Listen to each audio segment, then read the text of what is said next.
Yeah, there is something to that. Has everybody ever shot bow and arrow? Basically, think about where your arrow would land if it was shaped like this. Well, mine would, I know that, you know, but think about it.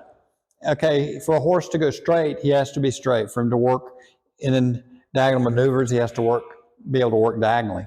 For a horse to lift, he has to get his hind end through. If you block out his shoulder, he can't get his hind end through. Just ran into an incident the other day. Video of a horse at a show. Been working on him. He's coming through. Everybody says everything's right, correct? I don't have the pictures with me. But in his timing, I've got his back end coming through better than it ever has. But then you watch his break, and they call it on still frame. The back end's starting to break before the front end is. So that front end's stuck in the ground. Most of the time I run into horses when people have bad saddles and stuff where the back end's breaking late. This one, the front end's breaking late, but I'm doing a lot mechanically on that back end to get it going, on top of the fact that he's had suspensory damage. So that throws another weird thing in the works. And this was bought and imported and all this sort of deal to be their Grand Prix horse. But, you know, they're looking at it and can you do something with this? Look, his timing's off on that diagonal between that and the front end. And yes, I did make some change. We got it better.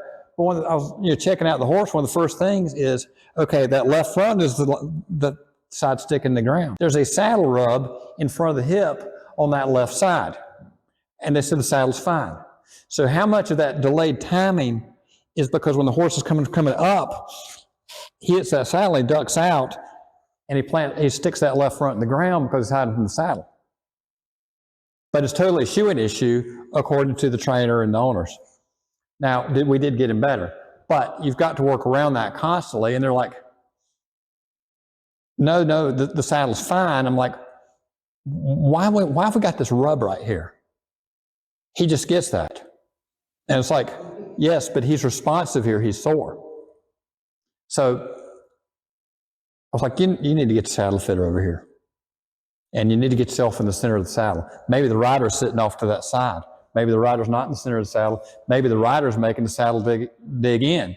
So then the question is, let's get the horse out on the lunge without all this and see if we're getting the same reaction, which we really weren't. But the whole time and with the discussion early on, it was just totally about what you're doing with the feet, getting the time in between the diagonals working together.